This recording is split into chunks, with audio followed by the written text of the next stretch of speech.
Hello students, आज हम सीखेंगे polar form of complex number. किसी भी कॉम्प्लेक्स नंबर को हम पोलर फॉर्म में कैसे लिखते हैं। तो चलिए शुरुआत करते हैं। ठीक है, कॉम्प्लेक्स नंबर को किससे रिप्रेजेंट करते हैं भाई? जेड से ना। जनरल फॉर्म क्या होता है कॉम्प्लेक्स नंबर का? x प्लस आयोटा वाई होता है ना, होता है। जहां x क्या होता है? Real part. क्या होता है? Real part of Z. y को क्या बोलते हैं? Imaginary part. क्या बोलते हैं? थोड़ी बेसिक बातें कर लेते हैं। Imaginary part of Z. बात समझ में आई? रियल पार्ट ऑफ जेड कैसे दिखाएंगे? Real part of Z. Imaginary part कैसे दिखाएंगे? Imaginary part of Z. कोई दिक्कत? कोई दिक्कत नहीं। ठीक है, अब देखो ये तो इस फॉर्म क्या बोलते हैं? इस फॉर्म को बोलते हैं कार्टेशियन फॉर्म। क्या बोलते हैं? Cartesian form. ठीक है, लेकिन हमें चाहिए इसका पोलर फॉर्म। क्या चाहिए? Polar form. तो पोलर फॉर्म में कैसे लिखेंगे वो देखना। Polar form. तो पोलर फॉर्म में कैसे लिखते हैं? पोलर फॉर्म लिखने का तरीका देखिए। पोलर फॉर्म में लिखते हैं इसको हम मॉड ऑफ जेड इनटू में cos theta plus iota sin theta. बात समझ में आई? अब देखो ये मॉड ऑफ जेड कैसे निकालते हैं। मॉड ऑफ जेड, तो ये आपको जेड क्या दे रखा है? आपको जेड दे रखा है x प्लस आयोटा वाई दे रखा है ना। तो मॉड जेड कैसे निकालोगे? Mod z under root x का स्क्वायर प्लस, मतलब x बोले तो रियल पार्ट का स्क्वायर और y का स्क्वायर बोले तो इमेजिनरी पार्ट का स्क्वायर। तो इसको लिखूं तो मॉड ऑफ जेड कैसा आएगा? Under root real part of z कर दीजिए, रियल पार्ट ऑफ जेड का होल स्क्वायर। ठीक है, plus imaginary part of z का होल स्क्वायर। कोई दिक्कत? बात समझ में आई? मतलब पोलर फॉर्म में लिखना हो तो मॉड जेड कैसे लिखेंगे? अंडर पोलर फॉर्म कैसे लिखेंगे? Mod Z cos theta plus iota sin theta. अब मॉड जेड कैसे निकालते हैं? अंडर रूट रियल पार्ट का स्क्वायर प्लस इमेजिनरी पार्ट का स्क्वायर। बात समझ में आई? कोई दिक्कत? कोई दिक्कत नहीं। ठीक है, चलिए एग्जांपल समझे इसको। एक एग्जांपल से समझते हैं इसका स्टेप्स कि पोलर फॉर्म में कैसे कन्वर्ट करते हैं, उसके स्टेप्स क्या होते हैं। एक एग्जांपल लेके हम समझते हैं। ठीक है, जैसे मान लीजिए z इक्वल टू दे रखा हो 1 प्लस आयोटा। ठीक है, और इसको बोले पोलर फॉर्म में लिखो, राइट इन पोलर फॉर्म। तो पोलर फॉर्म में कैसे लिखेंगे? ऐसा। चलिए, तो पहला स्टेप आप मुझे इसका बताइए, रियल पार्ट कितना है? रियल पार्ट ऑफ जेड बताइए जल्दी से, कितना है भाई? 1। इसका इमेजिनरी पार्ट ऑफ जेड बताइए। इमेजिनरी पार्ट कौन होता है? जो आयोटा के साथ होता है। आयोटा के साथ क्या है? कोफिशिएंट 1 है ना। तो इमेजिनरी पार्ट कितना आ जाएगा? 1। ठीक है, तो रियल पार्ट आ गया, इमेजिनरी पार्ट आ गया। ठीक है, पहले निकाल। नेक्स्ट, ये तो पहला स्टेप हो गया। ठीक है, दूसरा स्टेप आप इसका निकालिए मॉड जेड। मॉड जेड कैसे निकालेंगे? अंडर रूट बताया ना, रियल पार्ट का स्क्वायर प्लस इमेजिनरी पार्ट का स्क्वायर। कोई दिक्कत? कोई दिक्कत नहीं। तो रियल पार्ट कितना है? 1 है, तो 1 का स्क्वायर प्लस 1 का स्क्वायर, तो कितना आ जाएगा? Under root 2। निकाल लिया। ये पहला स्टेप मान लीजिए। ये दूसरा स्टेप बिल्कुल बच्चे की तरह, जिसको नहीं आता बिल्कुल समझ में आएगा। ठीक है, दूसरा स्टेप। ये तीसरा स्टेप आप बता सकते हैं। तीसरे स्टेप में क्या करना है? आपको निकालना है tan थीटा। क्या निकालना है? tan theta. tan थीटा कैसे निकालेंगे? tan थीटा निकालेंगे mod imaginary part of z divide by real part of z। ठीक है, तो इमेजिनरी पार्ट कितना दरकार है? 1। रियल पार्ट कितना दरकार है? 1। तो कितना देगा हमारा? 1। तो tan थीटा कितना देगा? tan थीटा कितना देगा हमारा? 1। तो tan थीटा की किस वैल्यू को माना जाता है? 45 डिग्री पे। तो थीटा यहां से कितना आ जाएगा? π/4। कितना आएगा? π/4। कोई दिक्कत? कोई दिक्कत नहीं। समझ में आया?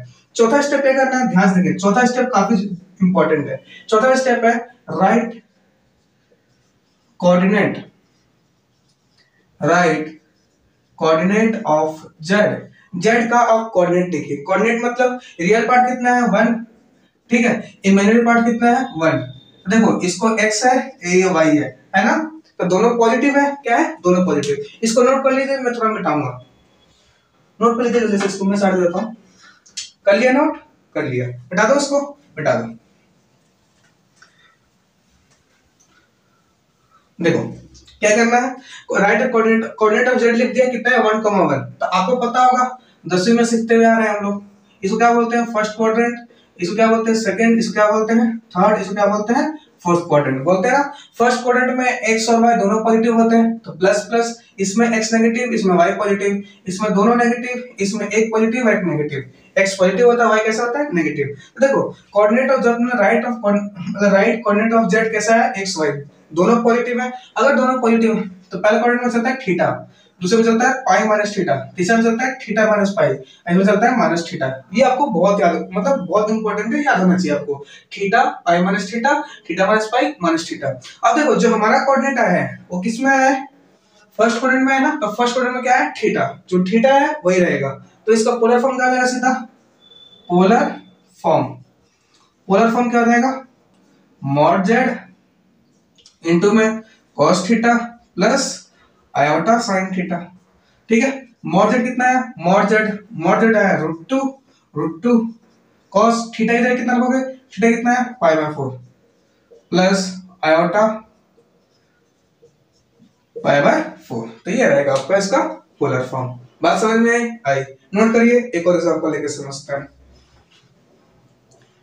कोई दिक्कत? कोई दिक्कत नहीं, मिटा दो।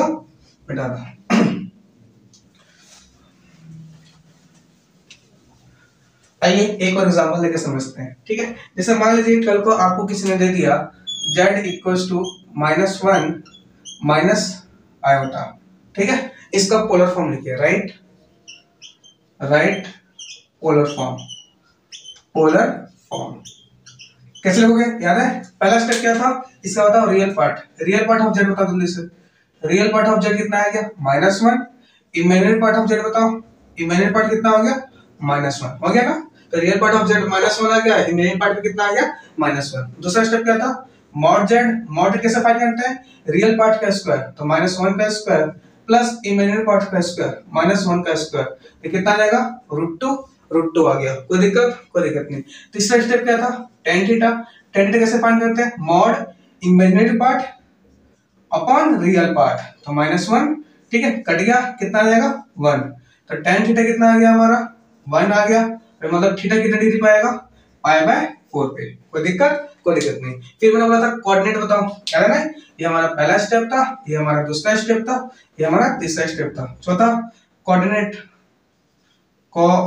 ऑफ जेड कितना आएगा, -1, ठीक है। कौन सा क्वाड्रेंट है जिसमें दोनों नेगेटिव हो, थर्ड क्वाड्रेंट है ना, थर्ड क्वाड्रेंट, याद है, थर्ड क्वाड्रेंट। तो याद है, ये अपना था फर्स्ट क्वाड्रेंट, ये था अपना सेकंड क्वाड्रेंट, ये था अपना थर्ड क्वाड्रेंट, इसमें फोर्थ। फर्स्ट में थीटा चलता है, इसमें पाई माइनस थीटा चलता है, ये थीटा माइनस पाई चलता है, इसमें माइनस थीटा चलता है। तो किसमें आ रहा है, थर्ड क्वाड्रेंट में क्या आएगा, थीटा माइनस पाई। तो थीटा कितना आया, π/4 माइनस पाई, कितना आ जाएगा, -3/π/4 आ जाएगा ना, आ जाएगा। तो पोलर फॉर्म क्या आ जाएगा, पोलर फॉर्म क्या आ जाएगा, मॉड जेड इनटू में cos theta plus iota sin theta. ठीक है, मॉड जेड कितना आया था, मॉड जेड √2 cos। अब थीटा क्या रखोगे, π/4 नहीं रखोगे, कौन सा रखोगे, -3/4। समझ में आया? अब प्लस में आयोटा sin -3/4। ठीक है, चलिए, कोई दिक्कत नहीं। ये इसका पोलर फॉर्म हो गया। आई होप आपको वीडियो पसंद आया होगा। जो डाउट होंगे आपके क्लियर हो गए होंगे। कुछ नहीं करना है, as it is step follow करना है और आपका हर एक आंसर सही आएगा। ठीक है, थैंक यू, मिलते हैं अगले लेक्चर में।